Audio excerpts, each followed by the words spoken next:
د فلوریډا لکی لارګو سیمې سواحلو څخه 9 کیلومتر لرې په سمندر کې 19 متره ژور د ایکواریوس ریف بیس په نوم یو څیړنیز لابراتوار دی. ایکواریوس د ناسا شرکت یو داسې فعال او دایمي سمندري لابراتوار دی چې د ځمکې د چاپیریال او سمندري ایکوسیستم د ساتنې لپاره خورا زیات ارزښت لري. لکه څنګه چې نړیوال فضایي تمځای یا ISS د ځمکې شاوخوا څیړنې او د فضایي ټکنالوژي پرمختګ لپاره فعالیت کوي چې استول شوي ساينس پوهان د اسټروناټس په نوم یادېږي، هو به هو همداسې د ایکواریوس لابراتوار کې ساينس پوهان د ایکوانوټس په نوم یادېږي چې د سمندر لاندې ژورې برخې څیړي او د سمندري ژوند د مطالعې لپاره فعالیت کوي. نه یوازې دا بلکې د اورپیس په نوم دا یو بې پلوټه روبوټیک وسیله ده چې د لرې واټن څخه کنټرولېږي.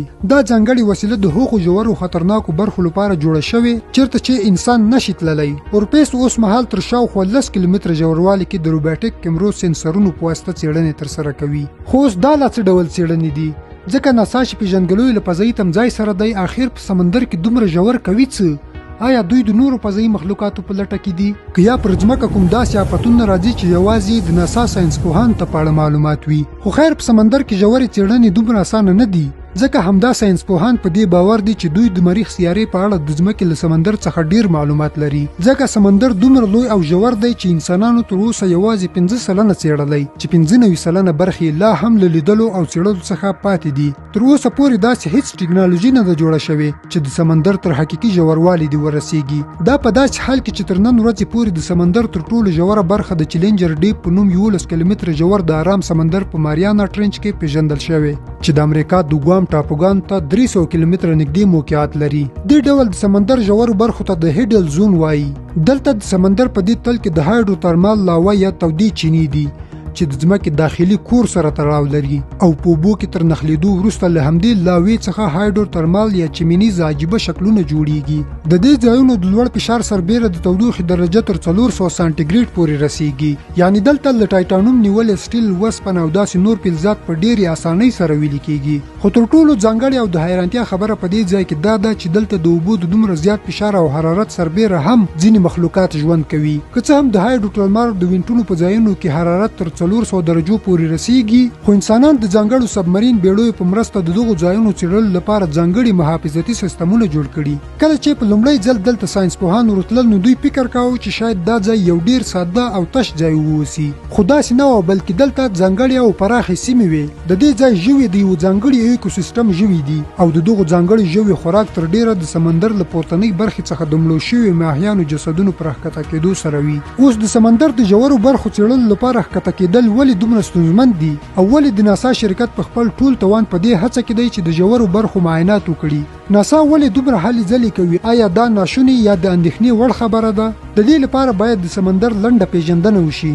دا سمندر دی او د سمندر په دې لمرینې 200 متري ساحه کې تر شاوخوا 90% سمندري ژوي ژوند کوي. په دومره لوی سمندر کې ولې سمندري ژوي په دومره کوچنۍ برخه کې ژوند کوي؟ د دې لامل دا دی چې په سمندر کې څومره ژور ځي هغومره د اوبو فشار زیاتیږي. تر هر 10 متري ژوروالی پورې تک د یو اټموسفیر په څیر فشار زیاتیږي. یو اټموسفیر فشار څومره کیږي؟ یو اټموسفیر د فشار اندازه ده، هغه فشار چې زموږ بدن یې په ځمکه احساسوي. یعنی که یو څوک په ځمکه کې تر یو دروند شي لاندې شي نو څومره فشار به احساسوي، همداسې به په سمندر کې له 10 متره ژوروالي سره پرې د فشار وزن زیاتیږي. که تاسو ته د ټایټن سبمرین پیښه یادوي چې د ټایټانیک کښتۍ د پاتې شونو د څیړلو لپاره د سمندر ژورو ته ښکته کېده، دا سبمرین د سمندر له لیول څخه 3.5 متره یعنی 3.5 کیلومتره ژور ولاړ. تر دې برخې رسیدو سره سم سبمرین او پکې ناست 15 تنه د لوړ فشار له امله په 1 ملي ثانیه کې په بشپړ ډول وچاودېدل، په ډیر ناڅاپي ډول، یعنی دوی به حتی د درد احساس نه وي کړی.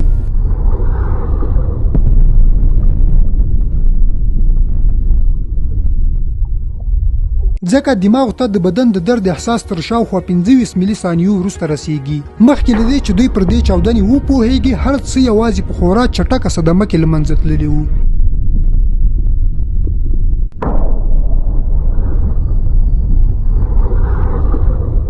دا په داسې حال کې چې په 2014 کې د ناسا سمندري نیورس په نوم ډرون د نیوزیلند سمندر په کرمادیک ټرنچ کې 9 کیلومتره ژور ښکته کړ. خو دلته هم د اوبو فشار دومره زیات شي چې دا ډرون په بشپړ ډول وچاودېده. د دې عملیاتو ناکامېدو وروسته هم ناسا ماتې ونه منله، بلکې د یو داسې راتلونکي سمندري لابراتوار د جوړولو په جریان کې دي چې د دوی ډیرو پوښتنو ته به ځواب پیدا کړي. اوس هغې پوښتنې ته راځو چې ناسا ولې په دومره لوی لګښت او جدي توګه د سمندر ژورې څیړنې کوي. د دې تر ټولو لوی هدف دی زموږ په لمریز نظام کې د جوپیټر سیارې څلورمه سپوږمکۍ یوروپا. The most exciting thing about Europa can be summarized in one word: water. Now think about all the water on Earth and double that. That's what we think is on Europa. We need to go there to explore it, to understand, is this place a habitable environment that could potentially support life? دا یو عامه سپوږمکۍ نه ده، بلکې دې سپوږمکۍ په بشپړه توګه له 2 څخه تر 100 کیلومترو پورې ژور سمندر پټ کړی او سطحه یې په لوړ یخ پوښل شوې. یوروپا د دې یخ لاندې یو داسې سمندر لري چې پکې د فضایي مخلوقاتو موندلو احتمال ډیروي. په کال 1990 کې یوروپا ته د وایجر او په کال 1990 کې د ګالیلو فضایي بیړیو ماموریتونو په واسطه کله چې له یوروپا څخه نږدې انځورونه واخیستل شول، له دې انځورونو څخه په ډاګه شو چې یوروپا د یخ پوخ او د هغه لاندې مایع اوبه لري.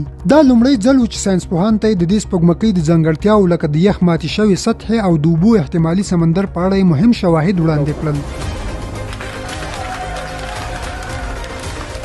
د دې سمندر ژوروالی له 80 کیلومترو څخه تر 1.5 کیلومترو پورې رسیږي او د ساینسپوهانو د معلوماتو له مخې دا سمندر د ځمکې د سمندر په پرتله 1 په 2 برابر زیاتې اوبه لري. نه یوازې دا، بلکې د یوروپا او زموږ د ځمکې د جیو ترمل انرژي یعنې د ځمکې د کور تولیدونکې تودوخه هم سره ورته ده. خو اوس پوښتنه دا هم پیدا کیږي چې ناسا به څه ډول تر دې سپوږمکۍ ځان رسوي او څه ډول څیړنې به پرې کوي. بس په همدې جواب کې ناسا د 2024 کال د اکتوبر په 14مه د یوروپا کلیپر میشن په نوم بیړۍ د سپیس ایکس راکټ په واسطه د یوروپا سپوږمکۍ په خوا وتوغوله. دا یو ډیر حیرانونکی ماموریت دی. د ناسا د معلوماتو له مخې به دا بیړۍ تر راتلونکي 2023 کال پورې تر یوروپا سپوږمکۍ ورسیږي چې په واسطه به د یوروپا په واضحه توګه تفصیلي نقشه اخیستل او ترڅنګ د پوښل شوي یخ مطالعې سربیره به پکې د ژوند کولو امکانات ولټول شي. خو د یوروپا د کلیپر ماموریت هدف تر ډیره د راتلونکي ماموریتونو لپاره د معلوماتو راغونډول دي. ناسا د همدې راتلونکي ماموریتونو لپاره د مخه د کرایبورډ په نوم یو ځانګړی اتومي ځواک لرونکی روبوټ جوړوي چې د یوروپا له 2 کیلومترۍ څخه تر 15 کیلومترۍ پورې ژور د یخ پوښ ویلي کړي. پر دې کرایبورډ د یخ په ویلي کولو کې کلونه هم تیریدلی شي. کله چې په کامیابېدو سره تر دې ځایه ځان ورسوي نو دا به کوچني روبوټان خوشي کړي. دا روبوټان به د یخ لاندې د سمندر په مختلفو برخو کې ګرځي ترڅو د چاپیریال نږدې مطالعه وکړي.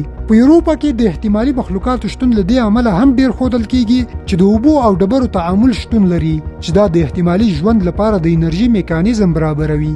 یوازې یوروپا نه، بلکې ناسا په یو وخت کې په 2 سیارو او سپوږمکیو کې د ژوند پلټلو ماموریتونه او څیړنې ترسره کوي.